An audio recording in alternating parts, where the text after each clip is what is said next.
Hi everyone. So some of the recipes you've seen so far are for people. Today's recipe is a dog biscuit recipe, which Molly's going crazy. Yeah, literally crazy because she knows what's happening here.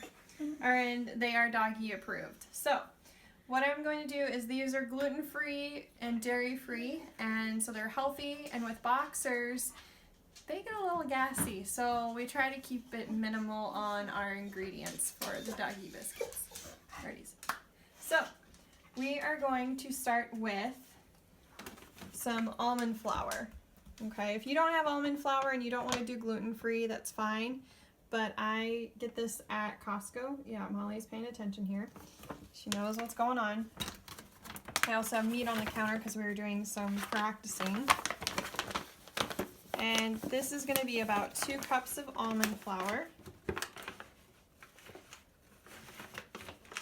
my almond flour. And I already have 2 bananas in here. One is frozen, one is fresh. So the frozen one, I was setting it in there so it'd be mushy enough so that it's easier to get it all combined. But it calls for 2 bananas, and they can be ripe bananas, and you can do frozen bananas. You just want them to sit out to unthaw a little bit so they're easier to mix. All right, so those are in there. We're gonna add our flour. Let me lower this. I'm just making sure I could raise and lower it. I got 1 cup almond. I'm gonna do another cup, and it's kind of guessing. I may have to add more depending on how liquidy this frozen banana is.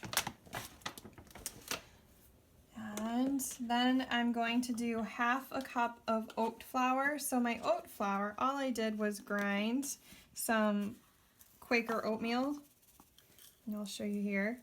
And I did it in a coffee grinder. I have a coffee grinder that's my spice and flour grinder that I use solely for that. I'm doing a little bit more because I know this is going to be, this is about 3/4 cup, but usually it calls about 1/2 cup if you're doing ripe raw bananas that are not frozen. Otherwise they do have more liquid, so I'm going to do a little bit more. So there's your oat flour. You can see some pieces. It's a nice easy thing to do, and I just store it in there and do a bunch. Alright, next I'm going to add my other dry ingredient, which is sea salt. This is optional, but it's a 1/4 teaspoon of sea salt. I'm adding that in. Alrighty, next I'm going to add in my eggs. So it calls for 3 eggs.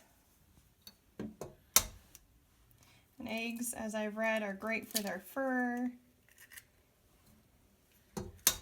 And Molly loves them. They're tasty. Last egg.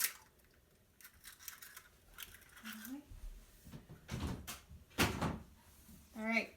Next, I have some already pre-melted coconut oil. So instead of butter, it's coconut oil, and I use Costco's, which is an organic, huge container of organic virgin coconut oil.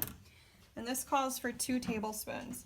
And I like to do this before I do peanut butter because it makes it nice and smooth on the tablespoon. So there's 1. 2.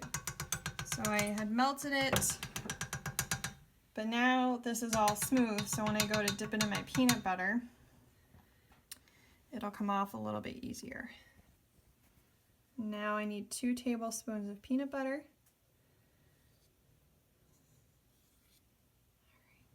Nice and gooey there. Well, Molly loves peanut butter. She goes bonkers for it when I put it in her Kong. I haven't met a dog yet that doesn't like peanut butter. So these are really tasty for her. Alright, I'm going to do another.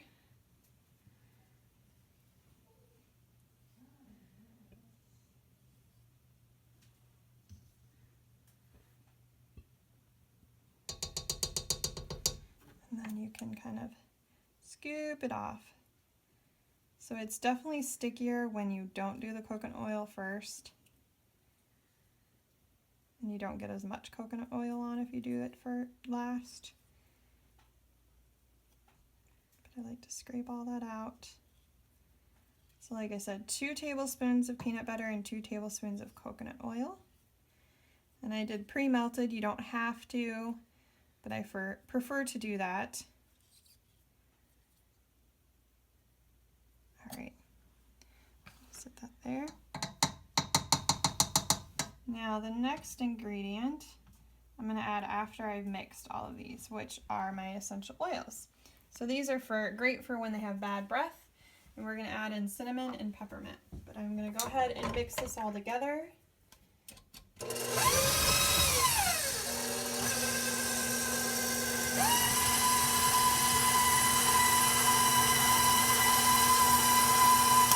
Alright, it's smushed enough that I don't want it all the way mixed. I'm going to add in 3 peppermint. And I'm going to make sure I do it in a couple different spots.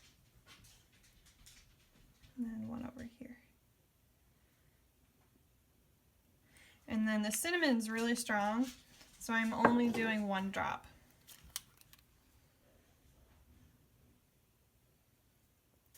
Ooh, got 2. So I try to aim for 1, and sometimes I get more than that. All right, so now I'm going to go back to mixing it.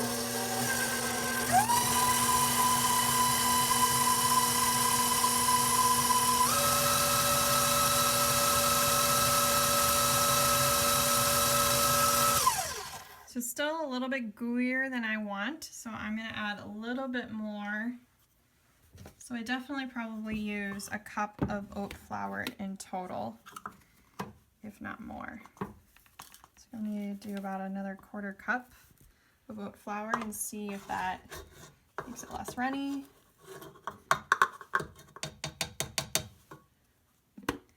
If you want them a little runnier, that's fine, but I found they work better when they're not as runny.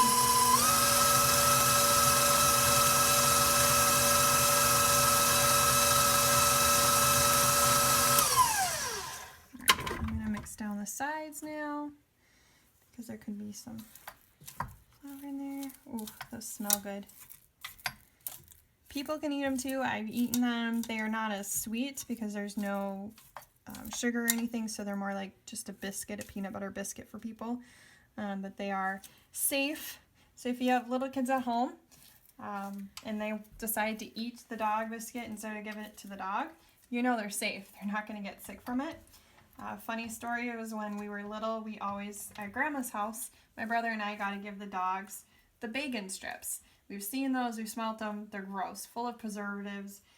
But the dogs loved them, and that's what my grandma had. So we had dogs there, and we went to feed them, and I fed one of them, and my brother was supposed to feed the other dog. He comes back and asks for the treat, for another treat for the dog, and we said, where's the other one? He had eaten the bacon strip himself. So we were wondering if he'd have a tummy ache. Sure enough, later that night, he kind of had a tummy ache. He said it tasted like bacon, but that was the grossest thing. So if you're a mother and you fear about that, this is something you don't have to fear about. You know they're safe. All right, so it's still kind of gooey. I am going to add a little bit more flour, and this time I'm going to add a little bit more almond flour.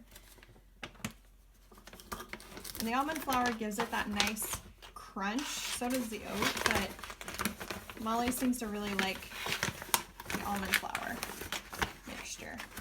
So I'm doing about a 1/2 cup because I know I'll need it. All right. I'm going to bring it back up and let it mix.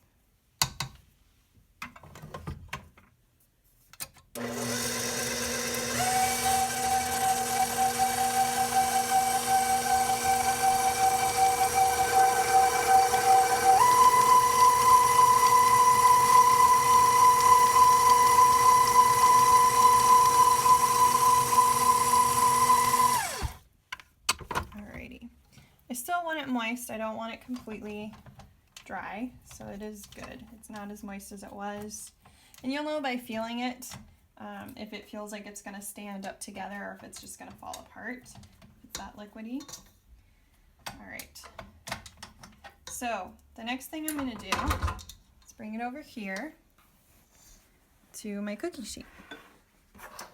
I have already greased it using coconut oil. I went ahead and just wiped coconut oil around. That's what I do when I grease things. And all the recipes I had tried never said to grease. And I should have thought about it of, oh yeah, there's flour in there and I don't have a ton of butter or things like that. It's gonna stick. Sure enough, they stuck. I got them off, but Molly had fun licking the cookie sheet because I really got it stuck. So I have learned my lesson to make sure to grease or else you're gonna get them stuck. All right. And I don't do it every single time I put it in if there's still enough on there.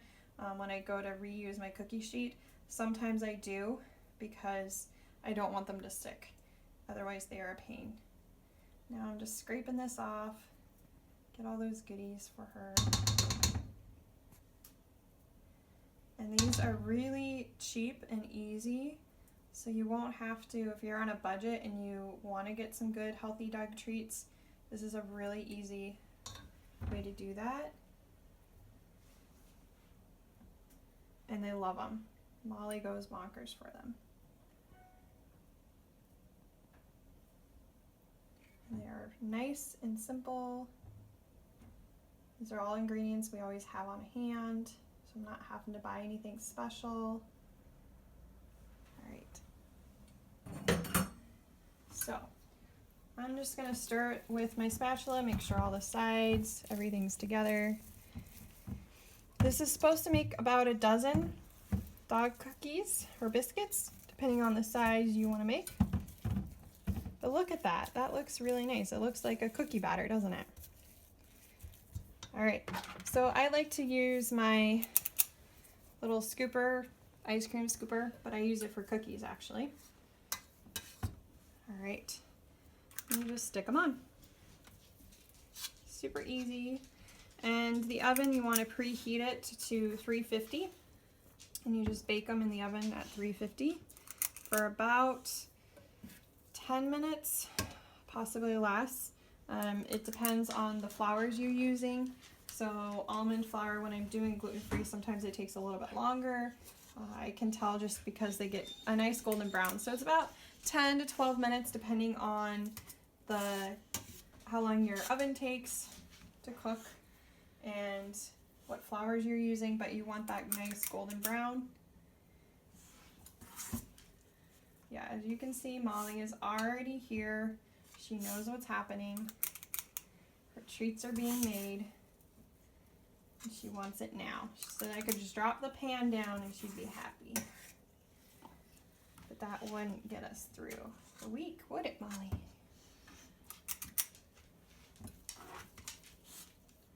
So these last us about a couple weeks, I think. Maybe a month. It depends on how many treats we're having to give her, how often we're leaving the house, or what we're working with her on. Some of these I didn't quite get. So the other reason it's nice to have them greased is they kind of move a little bit easier than if it's not.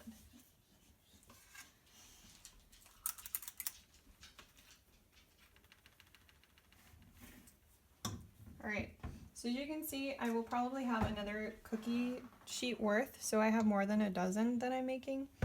And then I go back through and I just pat it down a little bit, otherwise they're gonna stay in little balls. If you want it to stay in little balls, it's fine. I just pat them down. And I had done over 200 of these for the Green Acres Boxer Rescue, where we got Molly from for one of their events, and I took the time to etch in dog prints, paw prints, and little doggy bones. So if you want to do that, I did a toothpick, but I am not doing that for her because I'm not selling these. They're not for anything special. They're just going in her little tummy. So there we go. All right, so once the oven is ready, I will put these in and let them cook for about 10-12 minutes, and we'll see you then.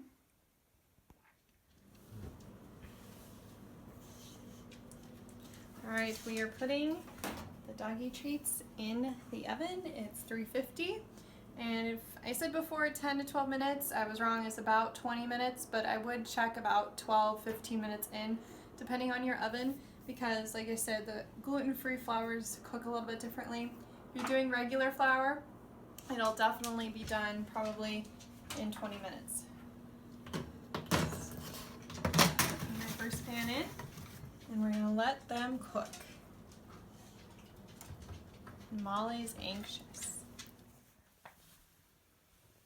Alright, my first batch of dog treats, I can tell and smell they're ready. So it's been about 20 minutes, and you'll be able to see right here how they have some golden brown already.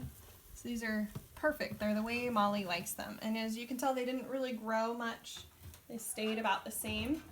And I'm going to let them cool before I take them off. And then I will put them in a baggie and let Molly enjoy them throughout the week. Hopefully it'll last a couple weeks. And I will comment and let you guys know if it lasts more than a week or 2 weeks, depending on how much Molly wants her treats. Alright, be sure to like if you liked this. Follow us on the Essential Life LLC Facebook page and on YouTube. And be sure to share with your friends. We'd love to hear from you, and we will look forward to seeing you next time. Alright, bye guys!